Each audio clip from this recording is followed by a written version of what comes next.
Welcome to The Source with your host, Dr. C.T. Curry, and co-host Coby Owens. News all across the nation. The Source. Stay in the loop in the city of Wilmington, Delaware. Work together for change in the community. A call to action to find the resources. The Source, the latest in news. Good evening. This is Dr. Curry. This is Coby Owens. And welcome to The Source. Coby, once again, we have a very good week. I have not received anything to share with me that there's any shootings that happened in our city. I'm very grateful for that. I am too. I haven't heard of anything. And again, I've been keeping an eye on it as well too. We did have that little spike, but it seems things have calmed back down. Yeah, one of the questions, I'm going to be serving on one of the boards in the county. I don't want to get into the details of that, but one of the questions they asked me was, what is my opinion on policing? And I always talk about community policing and how I feel that, if we have a police department that is healthy with the community that they're serving, you're going to have a good community. Mm-hmm. And I use the city of Wilmington because at this point, Campos is doing a very good job with again, nothing is perfect, but we're in a very good space and place. And I think that that's really great. So again, to the Wilmington Police Department, hats off to you. But they also are doing a good job. I don't know, all that money that was spent before now on detectives and things of that nature, what were they doing now all of a sudden? I think it's a combination of morale, bad leadership under Chief Tracy, and just, the officers not having true direction and the strategy being bad. I think under, Chief Campos, he has brought in a more welcoming environment. I know morale is heads and shoulder better than what it used to be. And I think he has put a pinpoint focus on really engaging with the community engagement unit, but then also really looking at how they can better utilize the units that we have, the cold case unit and stuff like that, getting them the equipment they need so that they can solve these cold cases. And then that's also, I believe that it's also put more of a fire in detectives to solve cases faster as well too. And we have seen them do an amazing job over this past 15 months. Yeah, but you said under Tracy they didn't have them around, things like that, and I agree with that. Mm-hmm. However, I think it was more the mayor who was not given, even because Tracy left and went somewhere else. So it was, and Campos was in for a little bit, and we were still having some of the negativity that we were having. But with a new leadership at the top, I think that helped a whole lot. And given what's going on with the budget, I know you're not too happy with saying too much good about the mayor, but in this situation, I do believe that that the city is doing very well. They're also solving a lot of their cases. We got an update for everyone. There are two cousins who were convicted. One for murder in 2000 for the murder case that happened in 2022. The fatal shooting here in Wilmington. I think it was in August of 22 or something of that nature. What do you know about that? Yeah, so they in 2022 a 19-year-old Wilmington man was killed, and they have now charged two cousins. After he was gunned down on the West 23rd Street in August 14th, 2022. They charged a 22-year-old with first-degree murder and possession of a firearm during the commission of a felony. That is a very high charge there. And then his cousin, who was 15 at the time, also opened fire, but did not strike the victim. None of his bullets actually hit the guy who ended up dying. He pled guilty already to reckless endangerment in the first degree and possession of a firearm during the commission of a felony. So that's a lower charge, but both of them have now officially been charged. And again, this goes along with them doing their investigation and going back and solving these cold cases. And I'm very grateful, and the families who are victims of this are very grateful. I'm sure that they're starting to see things come to peace at that. There was also something interesting because fentanyl is very big in our community, and we're really doing everybody's doing everything in their power to try to get it off our streets. But I think it was the Women Police Department, I believe, I'm not sure which municipality it was, that found over 400 grams of fentanyl on the stop.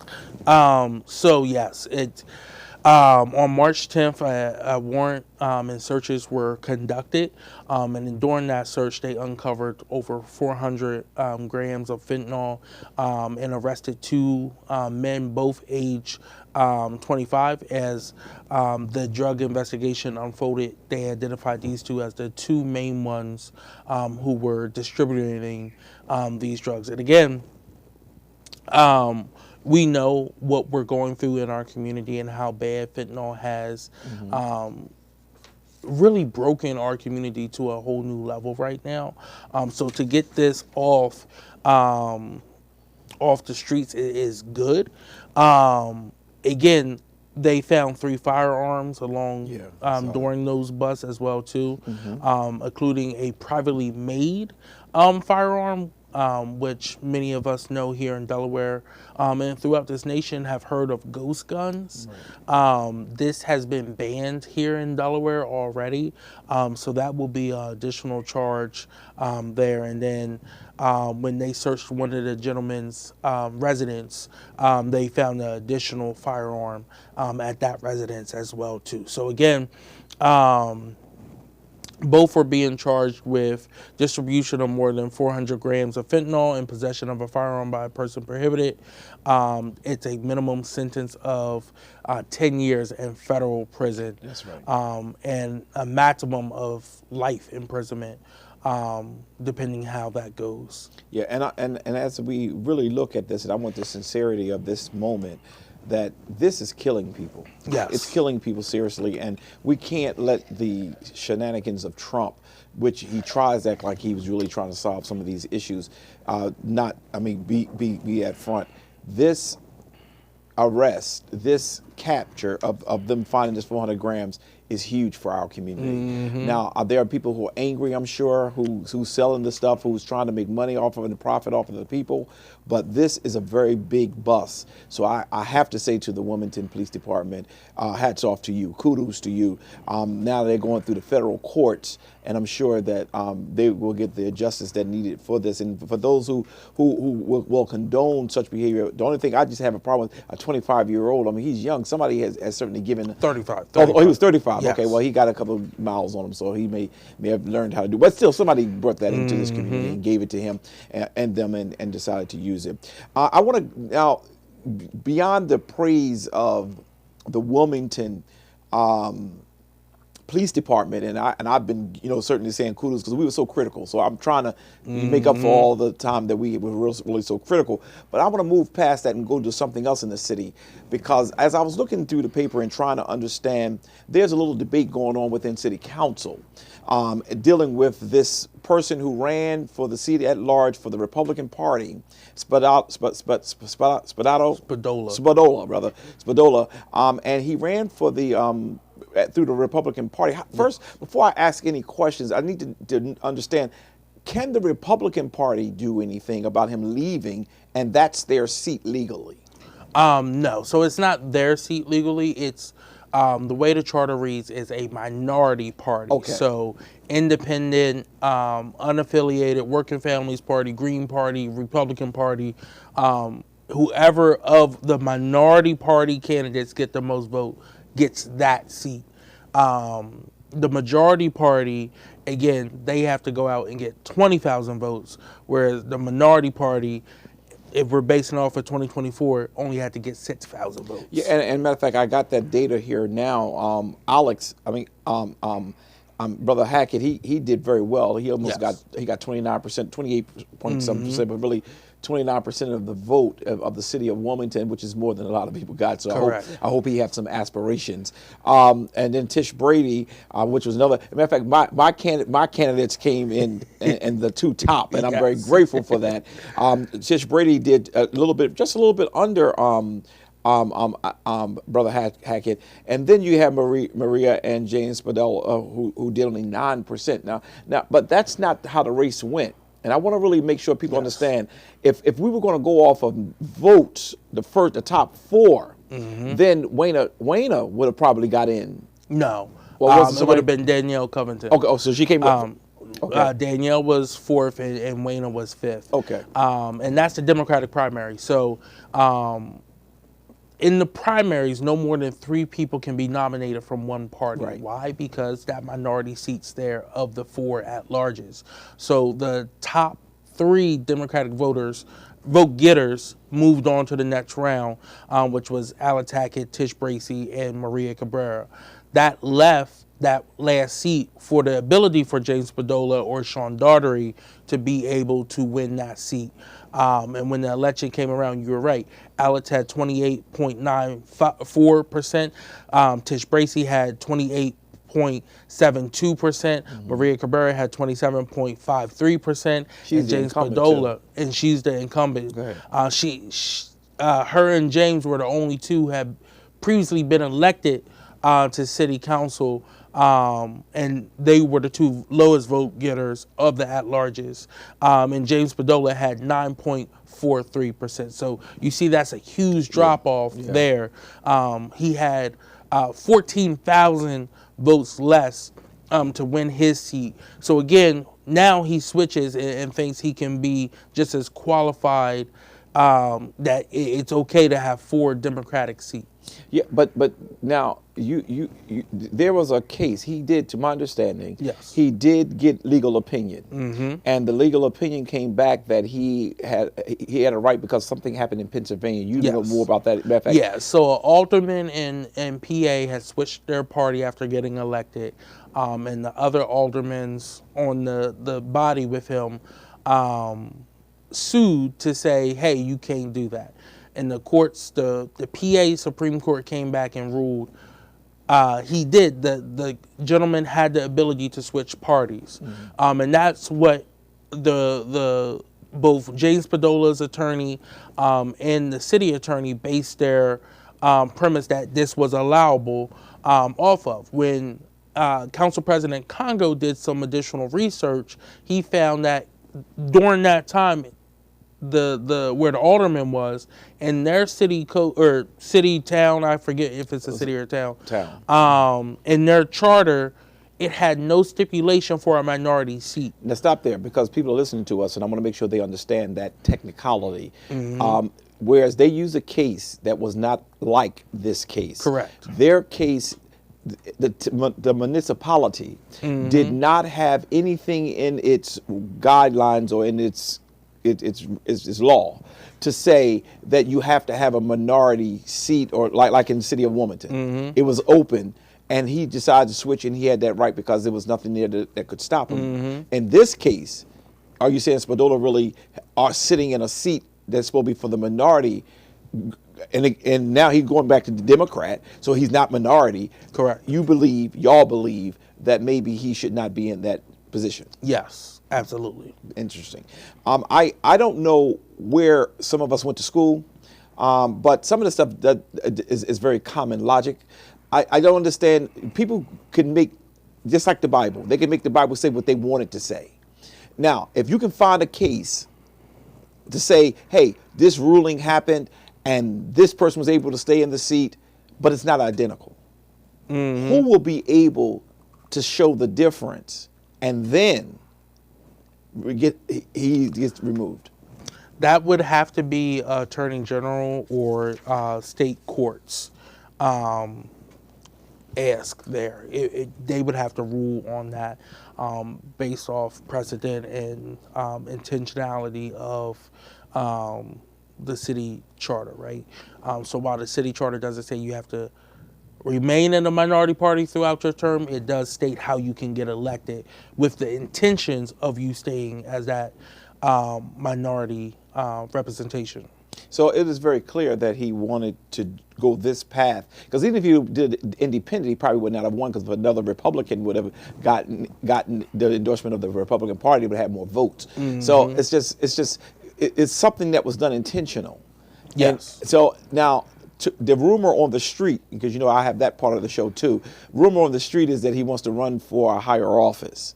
This is going to hurt his opportunity because people are going to see the crookedness because we're going to continue to talk about it. So, what do you think that this will help him or hurt him? I think he thinks this will help him. I think at the end of the day, his base has been more conservative, has been Republicans and more conservative Democrats, who, in his comments when he left, he said that party walked away from him, and that he can just not stand with them any longer, which I agree with him. But I think it has angered some of his base, right?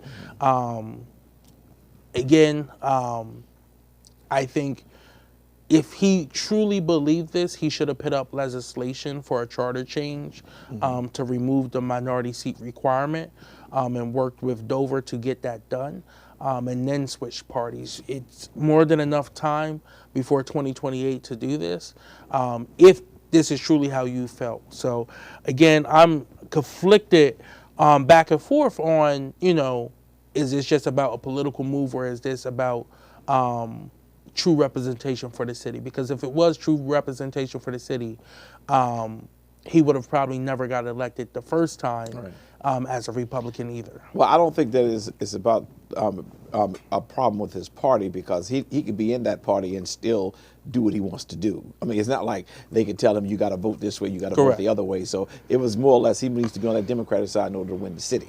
In order to have higher aspirations, you got to be in the Democratic Party, and he clearly understands that. And I really feel that that's a very interesting scenario. The city council, I would say, is on fire. I don't want to talk about that right now because later on in the show we're going to have a couple things that I'm sure is going to spark some fires. But we really need to, Coby, on this show, find some time to start talking about some of the things that are going on, because you're hearing of excessive alcohol use by some of the city. I'm hearing it through the streets, even some drug use. And while I'm gonna be always careful not to just out there accuse people of any wrongdoing, we have to look at the representation that we have. And if people are not following the law, and having the right appropriate representation, I think that they need to be exposed. And I'm going to make sure that I'm speaking with our attorneys to make sure that when I start sharing certain things, that I'm being my right. Because the public officials, I got a little bit more freedom to say certain things, and I understand that. But I want to make sure that I'm doing what I got to do, because little easy and fair, we don't have the money that y'all have at the city council, but we will fight you. We believe in we like Ukraine. We may not be as big as you all are, but we'll fight until we die, and that's how we look at it. Another thing I want to do. Staying in the city, there's another thing that's happening with Red Clay. Yes. They're thinking about changing McCain. Before I talk about that, the question in that same area is, if we're going to go with this model that the group the Reading Consortium talked about, is this going to be even considered, or what they're trying to do? Because there's some pushback in the community. Yeah, so Reading, that vote's not even going to get done until 2027. Okay. It's been announced, so they still have to operate as normal business, right? Okay. All 4 of the school districts who are involved with that Reading vote. Red Clay currently has their 3 traditional public high schools, which is A.I. DuPont High School, McCain, and Dickerson. Originally, they had talked about turning AI into an innovative campus, but because of pushback from alumni and families in that area, Red Clay announced that they would flip, which in my mind is probably their best school, public traditional high school, and turn that one into an innovative campus in 2027 that will focus on career and technical education, as well as early college credits as well too. So Red Clay is our largest school district in the city, or in the state actually, I believe, by like just total student population. But it has diluted itself over the years with so many high schools that falls under it. And you have the 3 traditional that I just named. You have Delaware Military Academy, which is a charter school. You have the Charter School of Wilmington, which is a charter school. And then you also have 2 magnet schools, right? Wow. And the 2 magnet schools are Cab Calloway, and Conrad School of Science. So again, that's 4 additional high schools I just named. To bring that grand total to 7 high schools, it's just not enough kids going to all those schools. And then you also take into account how many kids in that school district go to one of the 4 VOTEC schools that this county has already, or one of the numerous private schools that we have in the area as well too, which we have a great saturation of those up here as well too. You have Salesianum, Archmere, Tower Hill, Ursuline, Padua, all in the St. Eves, St. Mark's, all up in the Newcastle area that pulls from Red Clay as well too. So what you're assuming is that they're making this move to try to pull some of the children away from those back into traditional education, but yet more on the VOTEC side. No, they're looking to just turn it into a technically another VOTEC school, okay. But to keep the kids in their school district to focus in on that. And again, will that give them more children? It won't. It will open it up for potential more students to come in, but I don't see a huge increase there, okay. To be honest. And also just to break down for y'all the difference. So like magnet schools, mm-hmm. Cab Calloway specializes in performing arts, mm-hmm. Music, right. Singing, so on, so on. Conrad specializes in science, right? So that's what magnet school, it means that they have a specialized right. Mm-hmm. Focus mm-hmm. as a school, and that's different than a charter school, even though Delaware Military Academy, of course, kids who go there want to go, to a certain branch of military usually right. sometimes.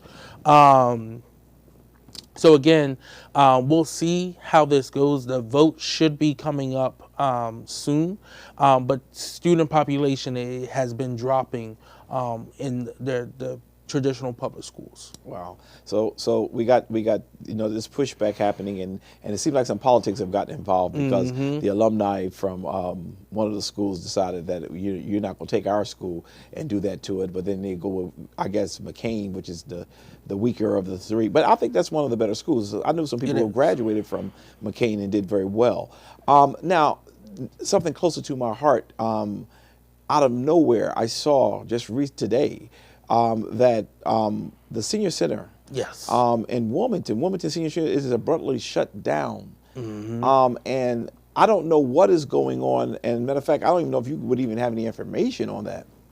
So, what I know is a few months ago they stopped operations on Fridays to try to save some money, and one of the reasons is, we've talked about this, and I know numerous not-for-profits are talking about the struggles that we're living in under this Trump administration, and funding is just not what it used to be. And they receive money from grant aid each year from the state at a total of $200,000, but their operating budget is $600,000 a year, and they just have not been able to get that same cash flow in. And it's a few reasons, right? The federal funding has scaled back, but people are not giving out like they used to, right? Individual donors are not giving like they used to. Why? Because it's more expensive for them right now. The market is crazy, the economy is crazy, cost of living is up. So again, people are struggling all across the board. And, this is, unfortunately, on Wednesday, the 18th, they closed their doors. I have no additional information if it's going to be temporary, if they closed it for good, if all staff have been laid off or not. But I know that this facility, the Wilmington Senior Center, has been around 70 years. Yeah. And it does a lot of good. Yes. It does a lot of yes. good. Oh, yes. So I hope that this is just temporary and that it will be reopening. Hopefully, maybe they're just trying to save some money right now because everything's so expensive. Close everything down if that's the issue. And I do hope they will reopen up again. As I have preached and practiced, our seniors should deserve more. Yes. And you helped me a little bit today by sharing, with all the federal cutbacks and things of that nature. I've kind of attributed a lot because I run a nonprofit as well. Is that the wages of getting quality employees, while we certainly, when you work for a nonprofit, so they don't pay the money that some of the profits pay, but because the donations are down, because federal funding is down, some of the wages that we have to end up paying, like the water bill, the electric bill, the personnel bill, it's just a little bit very expensive. It's very expensive, and we really, as a state, probably, since we do a lot, we have a nice aging population. We probably need to take a look at it. And I'm going to have a conversation with some of our state legislators to say we need to take a look at it and see what are we really offering our seniors. Now, we built those 10 units over here. And let me tell you, they are most grateful. To the level of we did true affordable housing. And I can't wait to hear what's going on with this budget because I want to see whether or not what is affordable housing for real. Because I believe what we've done has been affordable housing. And now seniors paying $400 a month for rent. That is unheard of. But that's affordable housing. That's all you can afford to pay based on your income. So I'm just really kind of saddened that Wilmington Senior Center has closed. How long, we don't know. Let's try to stay on that so we can get some more information on that. And the last thing, as we get ready to go to our break, I want to talk a little bit about, just for a second, congratulations to the black woman appointed to be head of the VA. Yes. Now, that was a Trump appointment, or? Yeah, so it comes from the U.S. Department of Veteran Affairs that runs the VA hospitals. All right, so if, let's say, now, according to her resume, a quick glimpse, she seems to be fine, okay? But whenever Trump is appointing somebody, I'm always got one eye open and the other one closed. Let's say if she turns out that this person, when they do their background and the digging in her background, let's find out that if we find out that she is not a person that we would be interested in, how do we deal with that? Yeah, so that would be something on a federal level that our U.S. senators and member of Congress mainly U.S. senators deal with appointments and everything, that they will be able to kind of negotiate and hopefully try to change that out. But just a little background, she has been serving in the role as interim since the last executive director was reassigned to another VA hospital, I believe actually in Virginia. So again, she has more than 20 years of experience in clinical and administrative healthcare leadership. She had previously served as the interim director of the Pacific Islands Healthcare in Honolulu. And then was appointed the deputy director here in Delaware in December 2023. So she's been around for a while. She's been appointed by under both a Trump administration and a Biden administration. So I believe she will be good. I know from City Council, once I saw this, we reached out to see if she can just come in and do a presentation on services offered for veterans here in the city of Wilmington to the health committee that I chair. So again, I look forward to you potentially hearing from her, but I've heard nothing but good things under her. The VA hospital still has a lot to deal with, especially dealing with TRICARE, but they service over 47,000 veterans in this area. Okay, got you. Well, listen, Coby, we're going to take a break, but when we come back, I'm looking for those of you watching us, you better call somebody and say you need to come because they get ready to talk about some things that's going to be very interesting, especially with City Council. I don't understand how 1 million can be rejected and 20 million be accepted in an economy that we're in today. So what does that mean? You got to stay tuned. We'll be right back.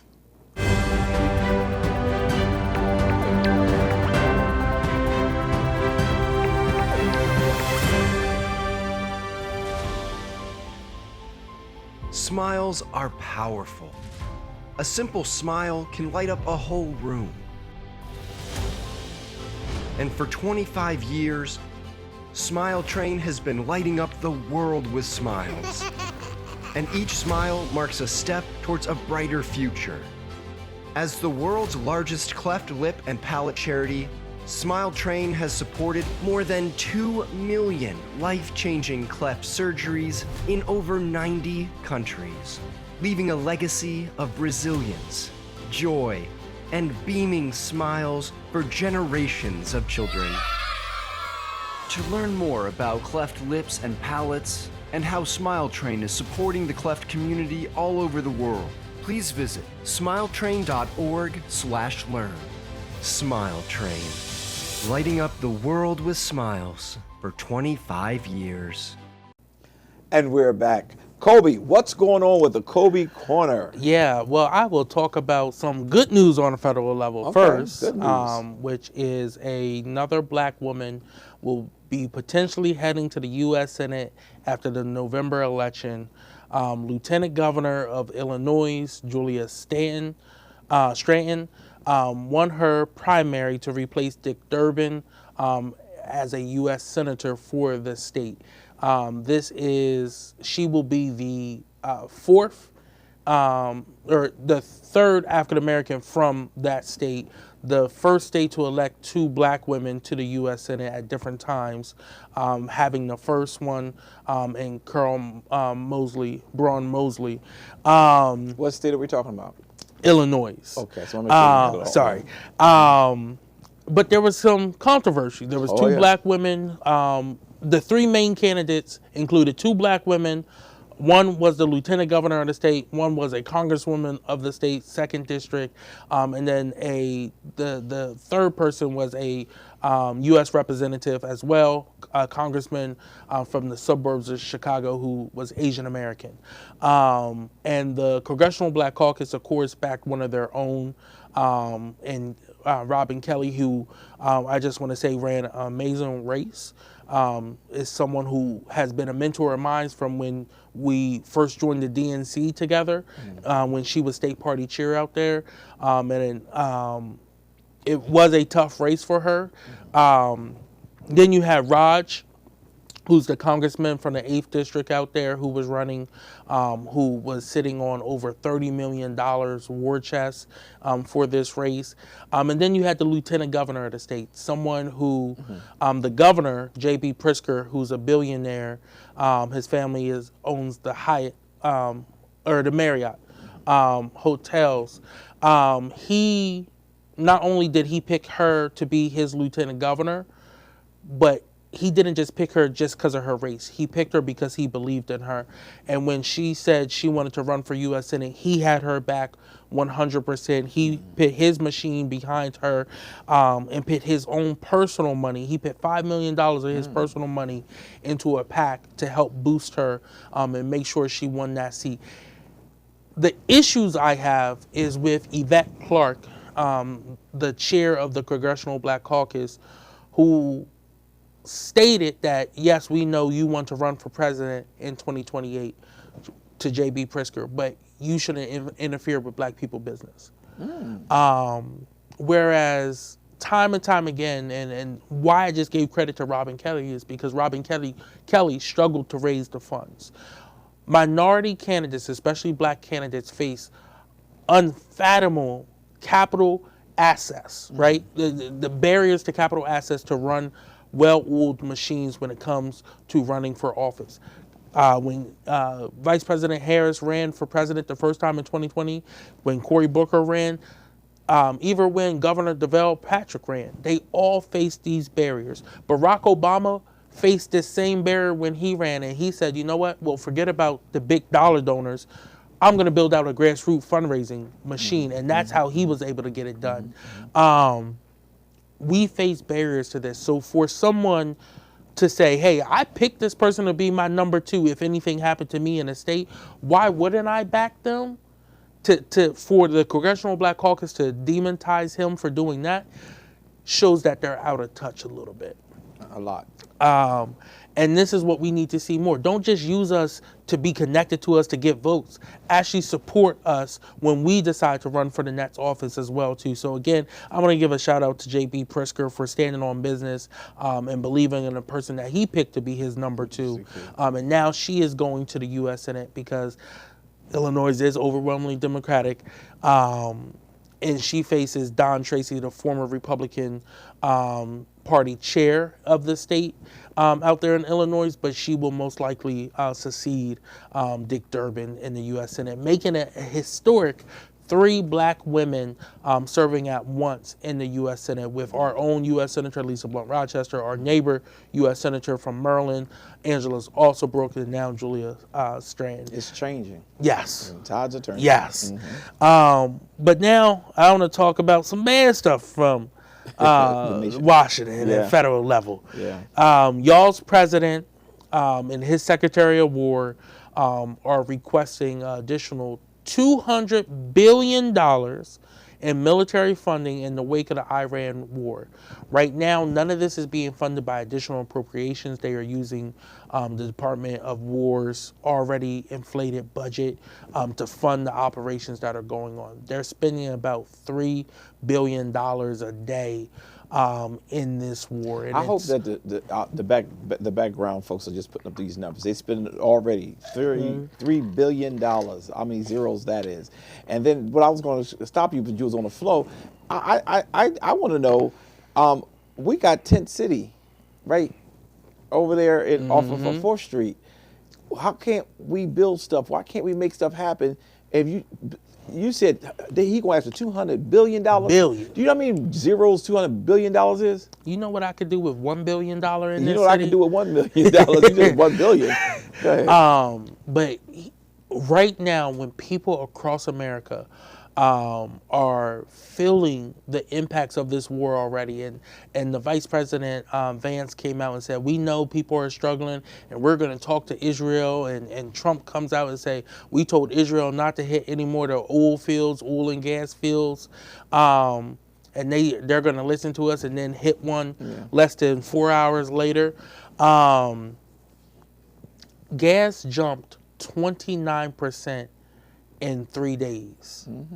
That's why I have electric. I was literally filling up, and when I started filling up, it was $3.29 per gallon, and by the time I was driving off, it had went up to $3.79. I was in D.C. earlier, and it's $4.84 down there, which I'm glad I filled up on the Maryland side.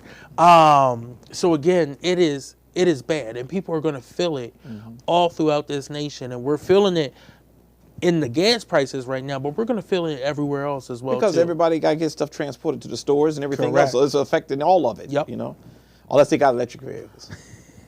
Well, some of the ports are going electric now with their trucks for short transport. But this is, it's concerning that Pete Hegseth, when asked about why so much money, and he just said it takes money to kill bad guys. Wow. That's their mentality, and that if us as Americans, if we want our freedoms, then we have to be okay with not getting a few cups of coffee a week. No, this isn't about a few cups of coffees, because my coffee don't cost that much. My coffee is $2.39.99 or $2.39. It's not a bunch of zeros on the back of that, right? So we as America really need to look at what is going on right now. And in this election, remember who is doing this to us. I don't think they're going to have a short memory, but $2 billion is a lot of money, and they have not justified. But this is the sad reality, Coby. He's going to get it. Because people are going to start saying, they're already out there, we cannot let America fall. But you know what? This is one time when we just need to let America, because he knows that. That's why he's doing everything he's doing. But go ahead. But now, bringing it back to the local level, there's a few things. So I talked about last show, my budget proposals, which was $3 million for permanent supportive housing, $1 million for the North Market Street revitalization, $1 million for rental assistance. All that was rejected by members of City Council and by the mayor, saying that we are just too cost burdened right now as a city, and that ideas and programs that I brought forth would cost too much for the city.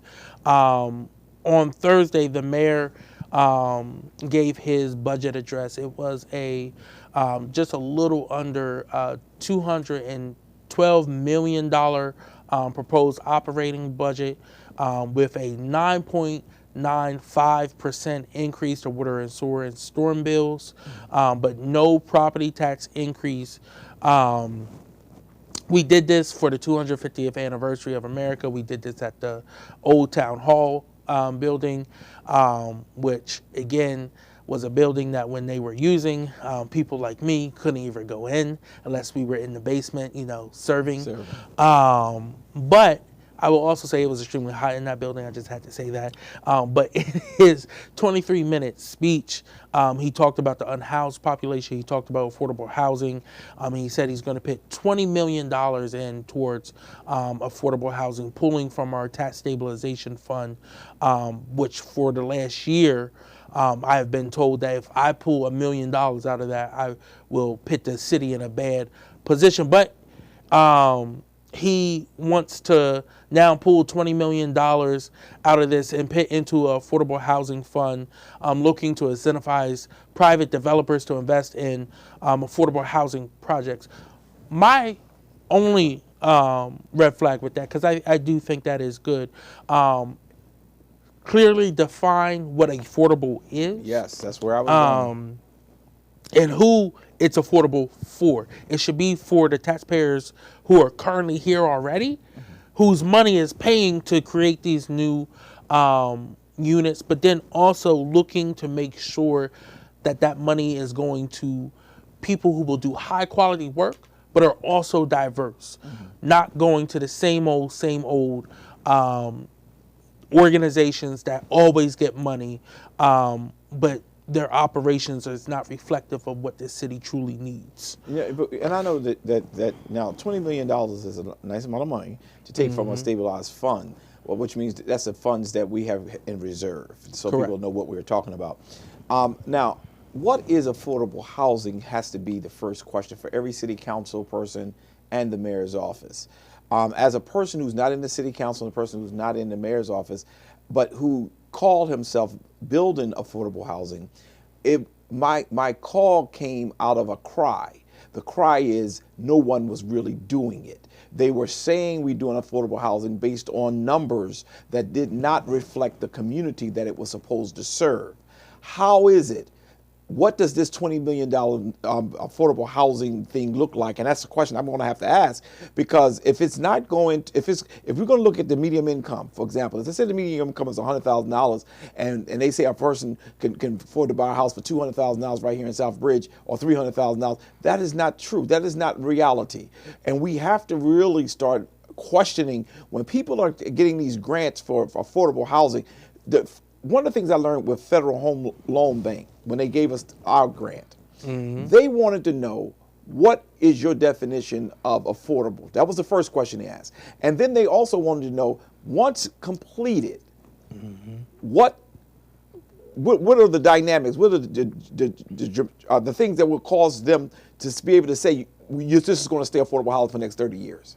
Whether it be renting or selling. If you're going to buy, if you're going to get some of their money to sell, then how much will you be using of these funds to do this affordable housing, and what does it look like? I don't know if we really do that. If we just give money to people and they say affordable housing, and do you see some of the affordable housing costs in the city? Do you see some of the affordable housing costs in the city? How is it so? I just need answers.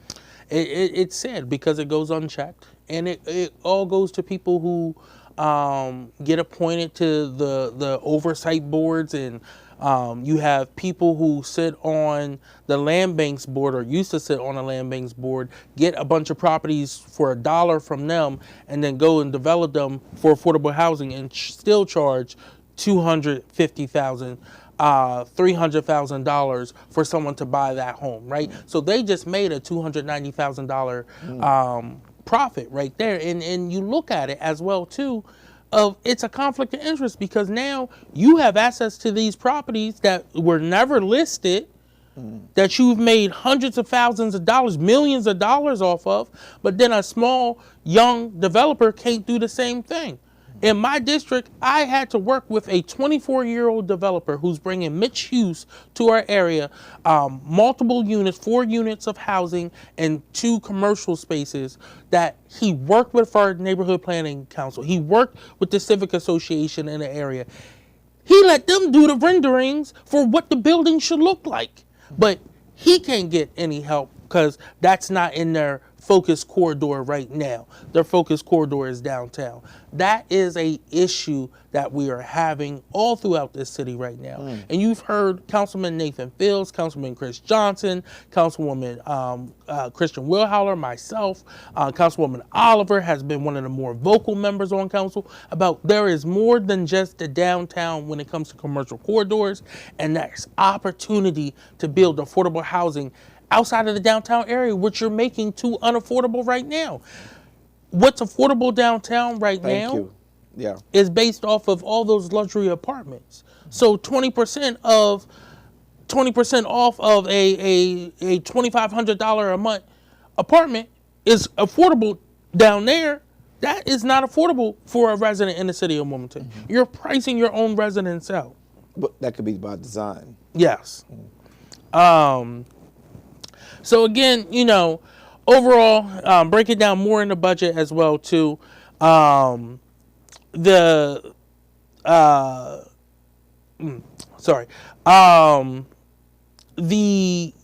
overall takeaways from the budget is non-union city workers will also get a 2.5% increase, and that combines for about $4.1 million increase in salaries and benefits.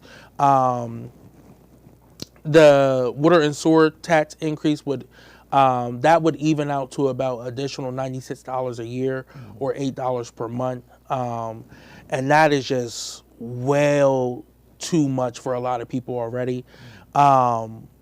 It has the overall budget has a $1.65 million deficit that they will use the tax stabilization reserves to make the difference from that. So again, we'll pull about $25.65 million out of the tax stabilization fund to stabilize this budget and do a balanced budget. So we have some negotiations. The Wilmington City Council will be hosting budget hearings starting on April the 1st.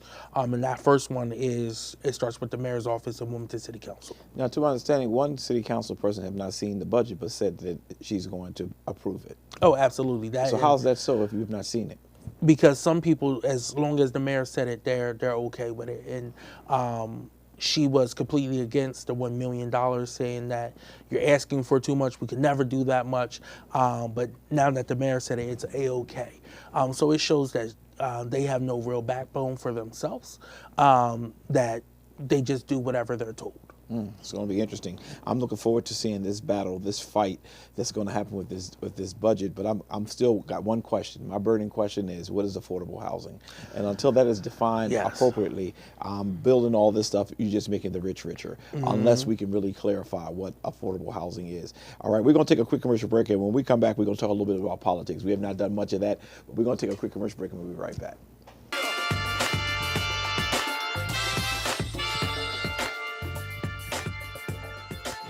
Join us live for our weekly worship.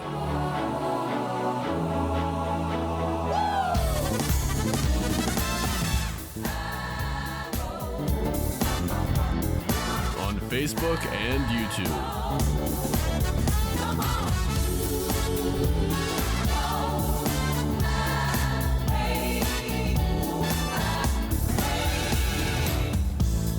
Well, Pastor, I'm doing the best I can, but I still gotta have a little Chardonnay, and I still gotta have a little this, and I gotta still go sneak around. The devil is a liar. That's an excuse.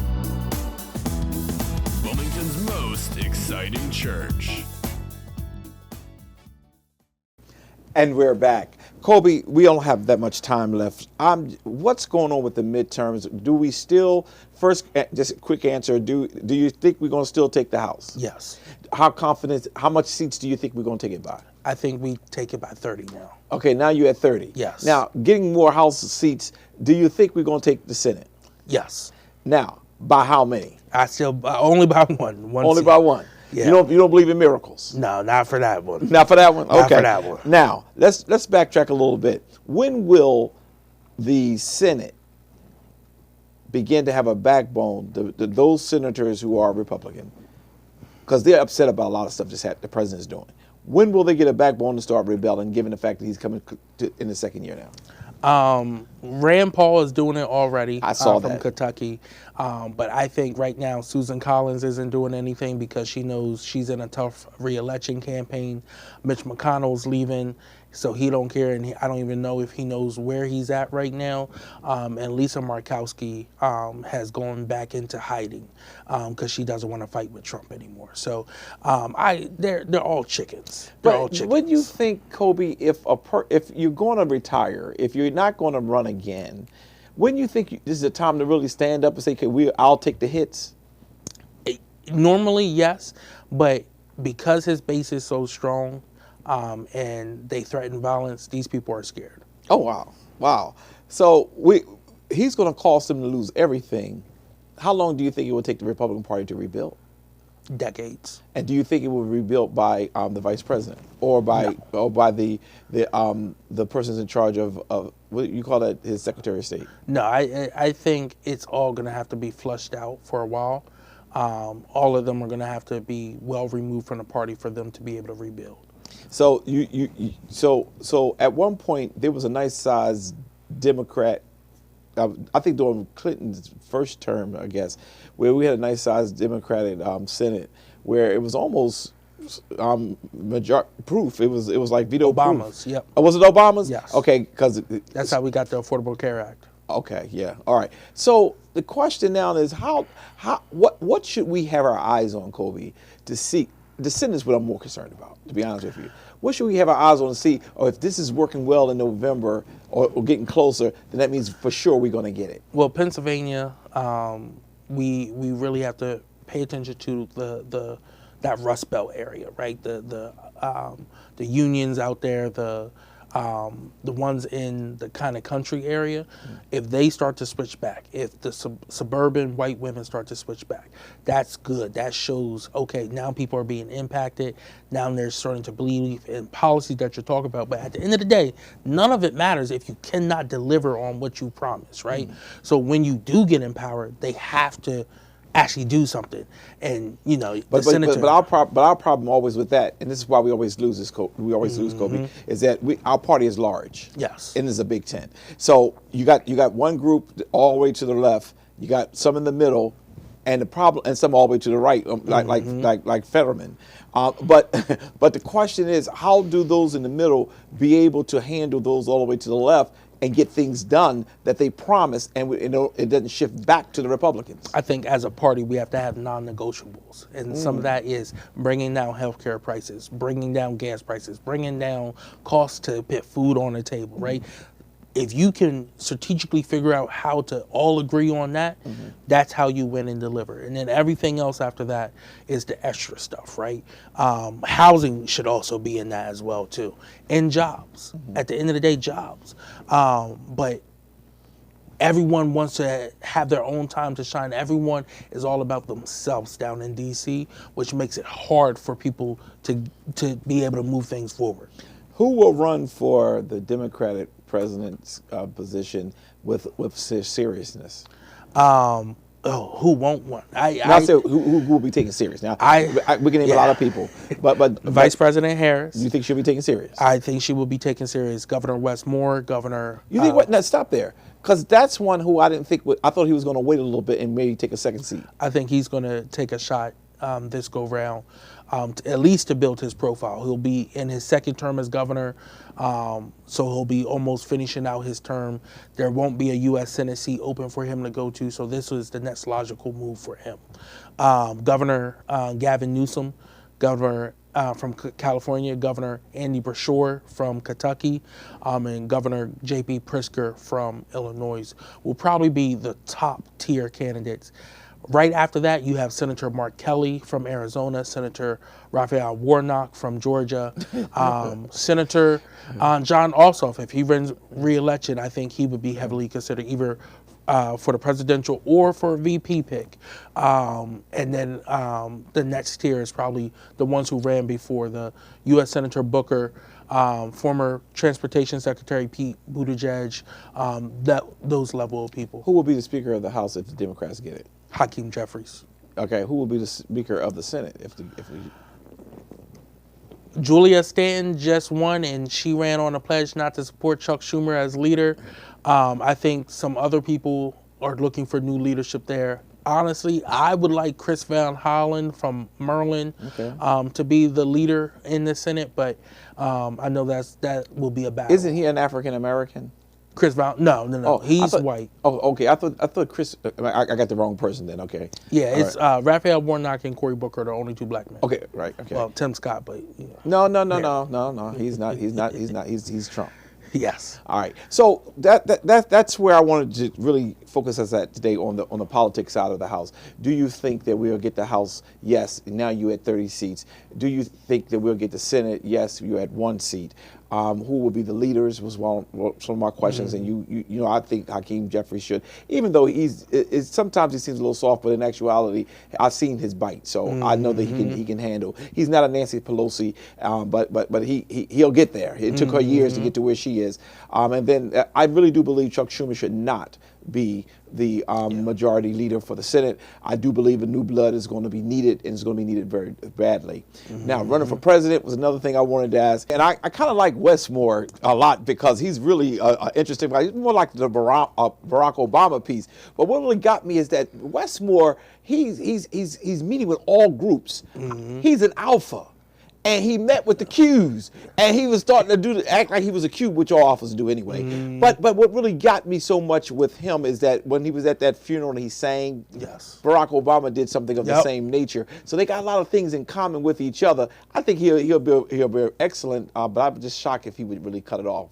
You feel what you feel? I think he would give it a shot and see, if he could build his national profile. He has a decent one right now, but again, it lags behind some of the other governors. But I think he will jump in, and he will have some strong support with him as well too. Yeah. Now you said he's running out of the governorship, and he'll have some free. So he's up for re-election this year in 2026. So he'll be 2 years into his second and final term when he runs in 28. But I think between his military background and how he can connect with individuals, I remember I was at an event with him and Biden during his first campaign, and I texted a friend and I said, I'm sitting front row here. He's going to run for president. Yeah. Like, you just got that aura. And you think that there'll be a problem for the California governor who really want to be president because he's been doing everything to troll Trump? Oh, yeah. I think he's going to be taken serious for a while, but then they're going to see right through it. We don't need another Trump. So the quirky online things back at him, oh, yeah, that's good. That's fine. But we need someone who's going to bring some stability and refocus America. Okay. Well, I'm telling you, I'm looking forward to it, and I'm hoping and trusting that we will continue to watch those race, because at the end of the day, Democrats need to take over, and not only do they take over, but they need to have a plan like you have already articulated. I want to take this opportunity to thank all of you who watch us every week. And Coby, you're the star, and I want to give it to you. I'm feeling good because that means when I'm gone, you'll still be able to run forward as a younger brother. But everywhere I go, they say, oh yeah, you on that show with Coby. I don't understand how you get to be the star, but I'll let you have it. I get it. Oh, you're on the show with Pastor. Yeah, but they basically, Pat, don't even know Pastor's name, but that's good enough. But I appreciate it. I appreciate what you do so very much for our our community. I appreciate your passion. And we're going to have a very, very, very grateful moment to say thank you for all of you who watch us every Sunday at 5 p.m. Many people talk about the fact that, Channel 28 is not really on anymore, but we're still on, and I thank you for watching us on 28. We thank you for watching us on YouTube as well as Facebook. Keep watching, and we're going to keep bringing you the news. Till the next time, God bless. Take care, y'all. You've been watching The Source with host Dr. C.T. Curry and co-host Coby Owens. Tune in every Sunday at 5 p.m. Thanks for watching, and don't forget to subscribe for the latest episodes.